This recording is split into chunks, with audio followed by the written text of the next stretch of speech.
Hello dear students, मैं Shashi sir. इस बार के क्लास 10 के बोर्ड एग्जाम्स 2025 एंड 26 इसके रिगार्डिंग बच्चों में एक कंटिन्यूस वेव दिखाई दे रही है कि इस बार के बोर्ड एग्जाम्स कैसे होने वाले हैं, टफ होने वाले हैं कि इजी होने वाले हैं, है ना। ये वीडियो वो वीडियो, यहाँ की इंफॉर्मेशन वहाँ से इंफॉर्मेशन, जहाँ जहाँ से इंफॉर्मेशन मिल रही है इंफॉर्मेशन भी कलेक्ट कर रहे हैं, पर प्रॉपर आंसर हमें नहीं मिल रहा है। तो मैंने भी अपनी रिसर्च करके रखी है, ऑनलाइन रिसर्च करी है, कुछ सेल्फ रिसर्च करी है, उस वीडियोस मैंने भी देखे हैं एंड मेरी अपनी पर्सनल रिसर्च भी है। इन सब के आधार पर मैंने ये वीडियो बनाया है और ये वीडियो में जो भी प्रेडिक्शंस मैं दूंगा ये मेरे रिसर्च के अकॉर्डिंग होगा। ठीक है, this is not a final judgement, this is just for sake of your understanding. And मेरा यहाँ पे एक ही मोटिव है, आपका स्ट्रेस कम किया जाए।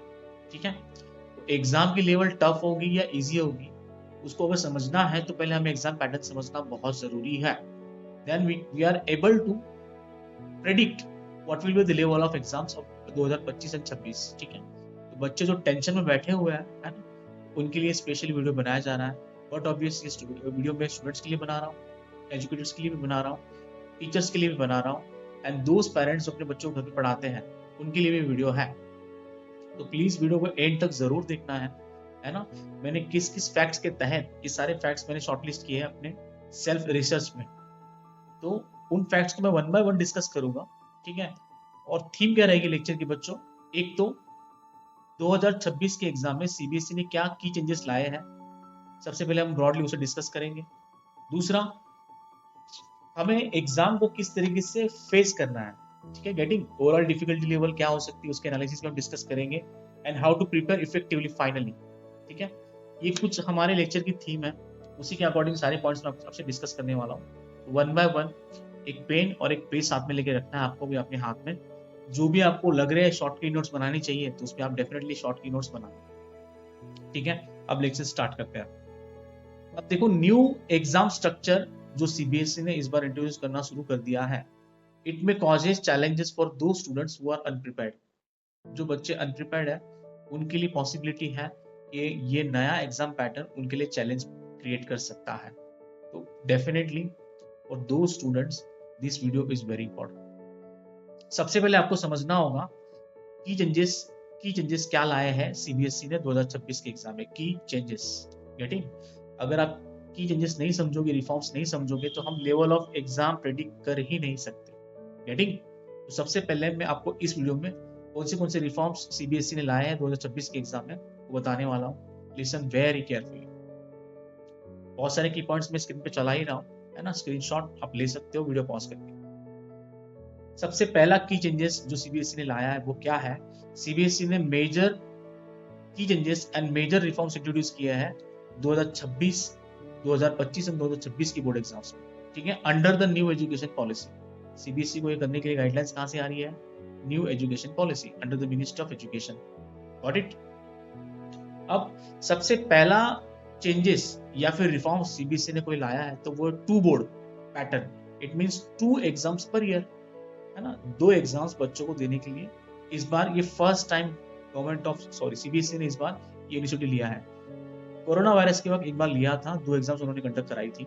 उसके बाद ये फर्स्ट टाइम ऐसा है कि CBSE full fledge 2 boards conduct करने जा रही है।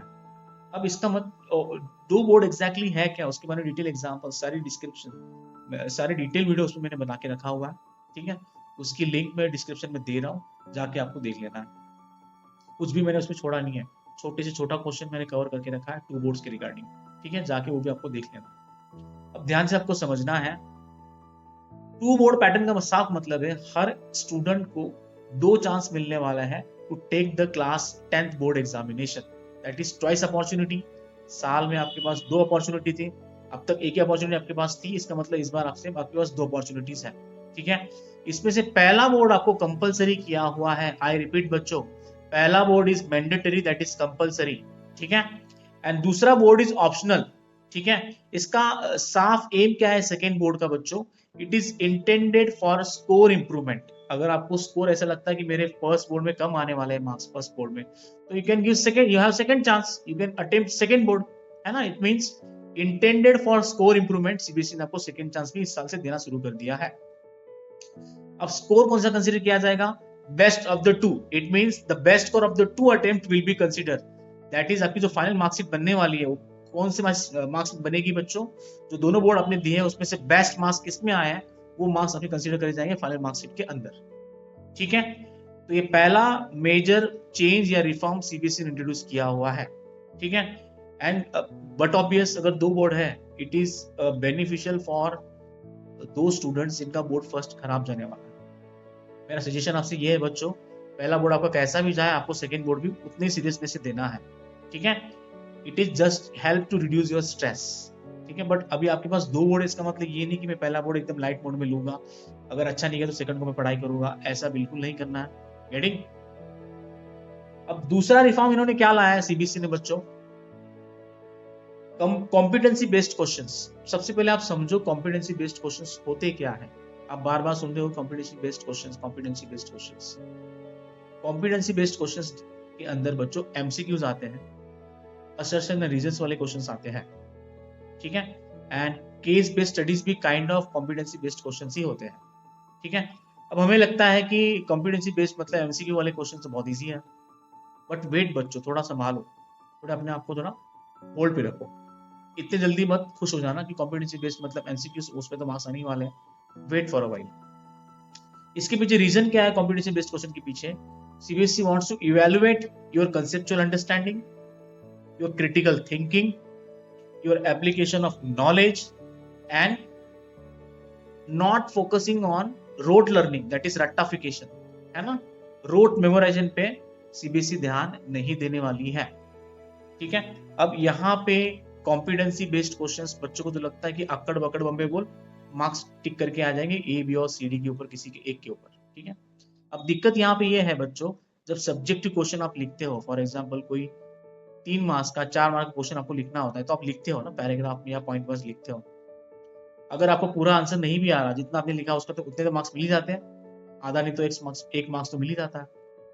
बट एमसीक्यू में दिक्कत यह है कि आपको आंसर पता ही होना चाहिए। गेटिंग? मेरी बात समझ आ रही है?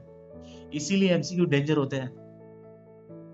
आगे वाले को भी कुछ नहीं आ रहा, पीछे वाले को भी कुछ नहीं आ रहा, दाएं और बाएं वाले को कुछ नहीं आ रहा। कितना तुक्के लगाओगे? 1 2 3 4 5 क्वेश्चन तुक्के लगाओगे? 25 30 40 क्वेश्चन तुक्के लगाना नॉट पॉसिबल। अगर मैक्सिमम क्वेश्चन रॉन्ग करके आओगे तो आपका स्कोर सडनली नीचे आ जाएगा। तो एमसीक्यू सॉल्व करते वक्त कंसेप्चुअल अंडरस्टैंडिंग होना जरूरी है आपके पास, क्रिटिकल थिंकिंग होना आपके पास बहुत जरूरी है। इसके अलावा एप्लीकेशन ऑफ नॉलेज भी आपके पास होना बहुत जरूरी है। रट्टाफिकेशन, रोट लर्निंग, रोट मेमोराइजेशन को अभी जगह नहीं बची। इसके लिए एमसीक्यू बहुत स्ट्रेस क्रिएट कर सकता है। ठीक है, and proportion of competency based question इस बार से सीबीएसई इंक्रीज करने वाली है। ये भी सेकंड चैलेंज है। अब तक मैंने फर्स्ट चैलेंज आपको बताया, कौन सा रिफॉर्म लाया गया है, 2 बोर्ड, एंड सेकंड रिफॉर्म क्या लाया गया है, कॉम्पिटेंसी बेस्ड क्वेश्चंस की इंक्रीज करेंगे मार्क्स लेवल। गेटिंग? ये 2 चेंजेस सीबीएसई ने लाए हैं।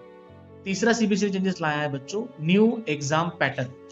थर्ड है क्या? New exam format, you can say new exam pattern. इसमें क्या होने वाला है, कुछ रिपोर्ट्स इंडिकेट्स कर रही है, ठीक है, मेरी इंफॉर्मेशन के अकॉर्डिंग, मैंने भी जो रिसर्च किया उसके अकॉर्डिंग,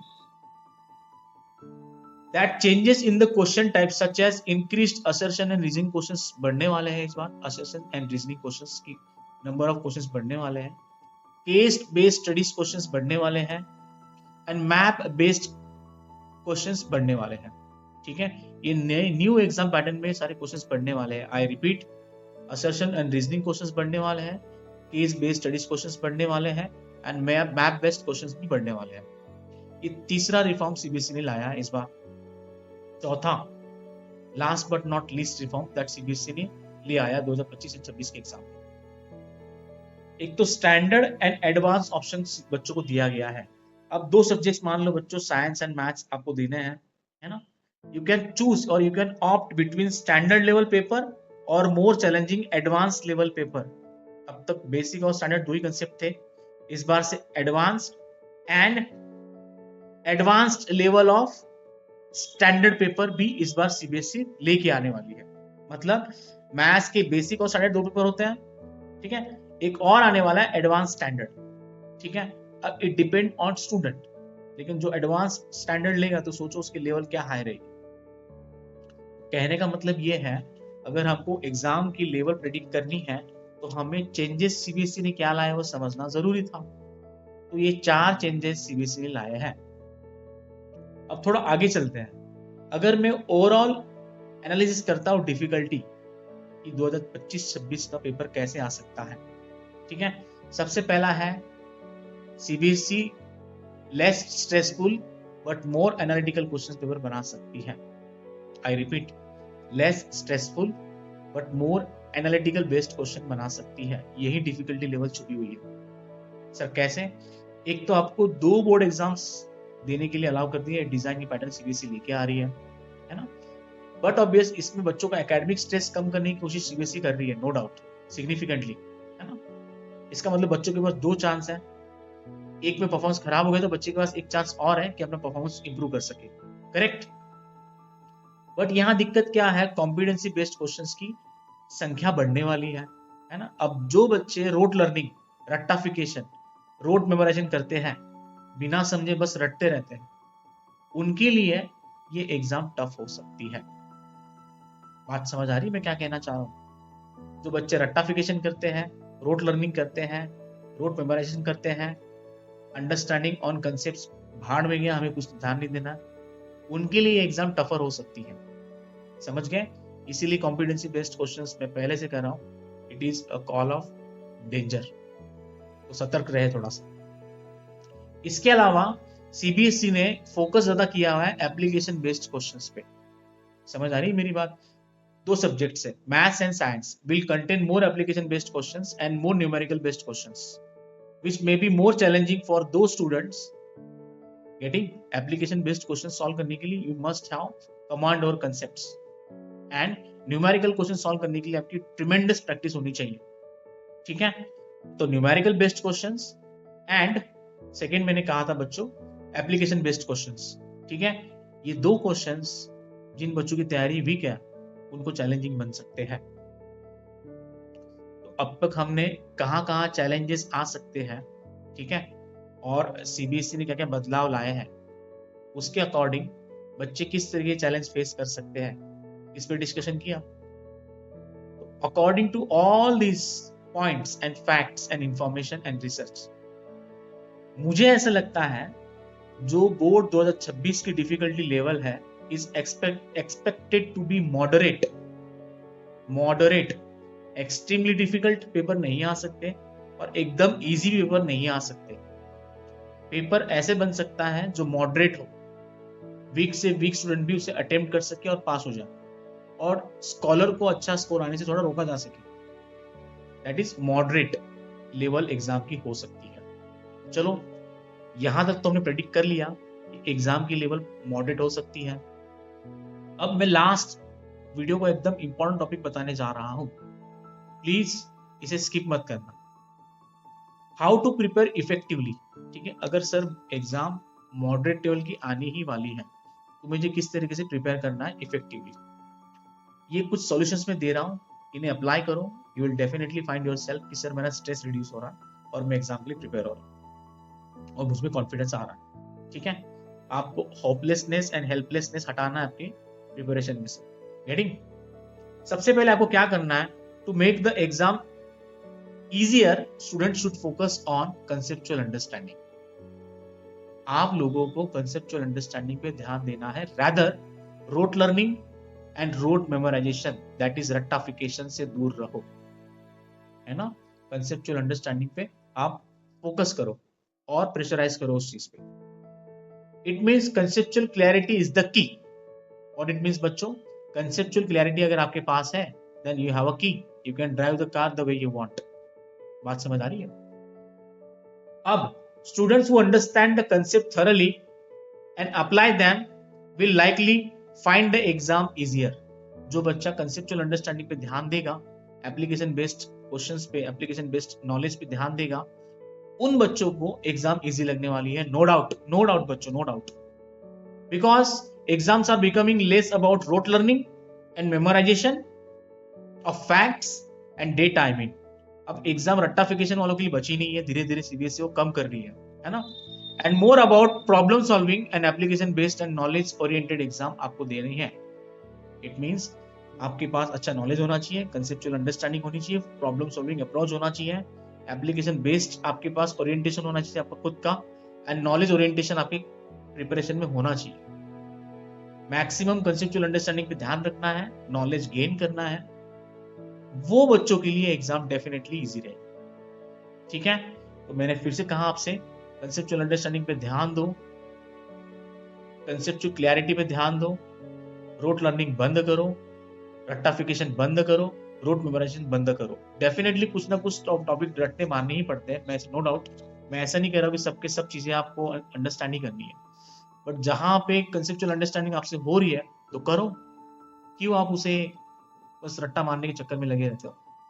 मैं अग्री करता हूँ कि सिलेबस का बहुत सारा हिस्सा हमें रट्टा ही मारना है सर, नो डाउट मारना ही है, बट आप कोशिश करो कि उसको भी समझो, अंडरस्टैंड करो एंड अपने शब्दों में लिखने की कोशिश करो। क्लियर है? इसके अलावा क्या करना है आपको, master the NCERT text books and master the NCERT exemplar books. NCERT की टेक्स्ट बुक एंड एनसीईआरटी के एग्जाम्पलर्स, इन्हें आपको घूट के पी जाना है। National council of educational research and training NCERT, ये 2 बुक्स है, अभी भी ये books very important resource for class 10 board examination के बच्चों के लिए। ठीक है, मार्केट में ढेर सारी बुक्स है प्राइवेट पब्लिकेशन की, ठीक है, नोट्स अवेलेबल है, बुक्स अवेलेबल है, बट मैं भी आपसे कह रहा हूं, अगर आप एनसीईआरटी का हर एक पेज, हर एक वर्ड, हर एक लाइन घूट के पी जाते हो, आपको किसी प्राइवेट पब्लिकेशन बुक की जरूरत नहीं पड़ेगी, किसी नोट्स की जरूरत नहीं पड़ेगी। एनसीईआरटी जिंदाबाद।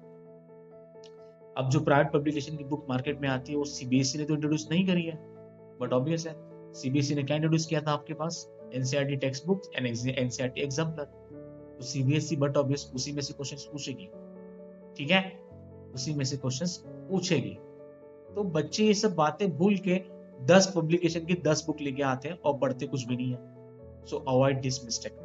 ठीक है, तो मैं फिर से कह रहा हूं, you need to focus on concepts. ठीक है, रट्टाफिकेशन, रोट लर्निंग, रोट मेमोराइजेशन पे ध्यान मत दो, just to aim to understand the topic and ask yourself why.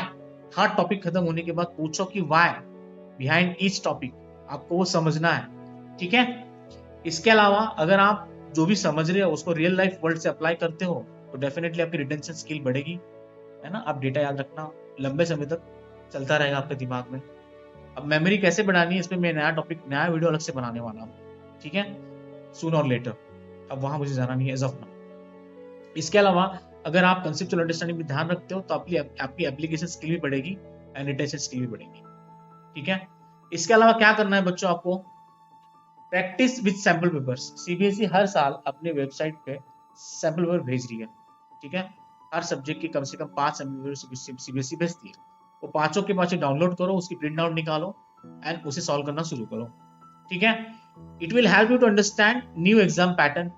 अच्छे से आप समझ पाओगे एग्जाम पैटर्न कैसे आने वाला है, टाइम मैनेजमेंट आप अच्छे से कर सकते हो, एंड तीसरा आपके वीक एरियाज कौन से वो पता कर सकते हो। तो सैंपल पेपर को बिल्कुल लाइटली मत लो ना, स्पेशली दोज बच्चे जो वीक है। तो सैंपल पेपर में से सीबीएसई पासिंग मार्क्स का पेपर रिपीट करती है, तो आपकी जिम्मेदारी है सैंपल पेपर को भी घोट के पिया जाए। बात समझ आई? इसके अलावा क्या करना है, practice with previous year question papers. At least 5 साल के क्वेश्चन पेपर आपको करने हैं। It will help you in error analysis and आपके लैकिंग एरियाज। ठीक है, सैंपल पेपर के बाद आपको क्या कंप्लीट करना है बच्चों, previous year question papers at least 5 साल के। ये भी हो गया।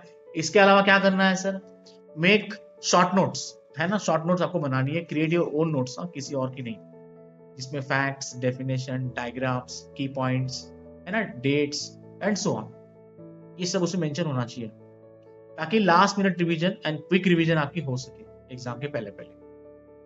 मैंने बच्चों को हमेशा कहा है साइंस में एंड मैथ्स में एक छोटी सी नोटबुक डायरी बनानी है, जिसमें सारे डायग्राम्स, सारे फॉर्मूलाज, सारे केमिकल इक्वेशंस, सारे फैक्ट्स, यूनिट्स, फॉर्मूलाज लिख के रखने हैं। ठीक है, और उसे अपने पास हमेशा कैरी करना है, उठते बैठते बस नजर डालनी है, आपकी सारी चीजें कंप्लीट हो जाएगी साल खत्म होते होते। इसके अलावा क्या करूं sir, last but not least, practice writing.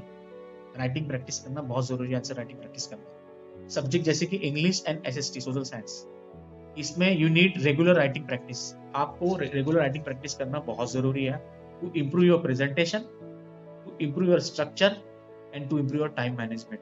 ठीक है, क्योंकि एसएसटी के अंदर, सोशल साइंस के अंदर आपको डिस्क्रिप्टिव क्वेश्चंस लिखने होते हैं। बच्चों, मैंने वीडियो को जितना शॉर्ट हो सके शॉर्ट कर दिया है। ठीक है, होपफुली आपने वीडियो स्टार्ट से लेके एंड तक देखा है ना। ये वीडियो डेफिनेटली अपने दोस्तों को जरूर पहुंचाना है ना, अपने नेबर्स, अपने रिलेटिव्स, अपने फ्रेंड्स से जरूर पहुंचाना, अपने कलीग्स तक भी पहुंचाना है, ताकि उनका भी भला हो जिन्होंने ये वीडियो नहीं देखा अब तक। इस वीडियो में मैंने फिर दोबारा रिपीट कर रहा हूँ, level of difficulty level of 2026 की जो लेवल बताई है वो मॉडरेट बताई है, and it is my prediction, not whole truth I mean. ठीक है, it is not complete truth, it is my prediction. And करना क्या है, सॉल्यूशंस क्या क्या है, रिफॉर्म सीबीएसई ने क्या क्या लाए हैं, डिफिकल्टी लेवल कहाँ कहाँ आ सकती है, और बच्चों को किस तरीके से इफेक्टिवली अपने आप को प्रिपेयर करना है, ये सब कुछ हमने इस वीडियो में डिस्कस किया हुआ है।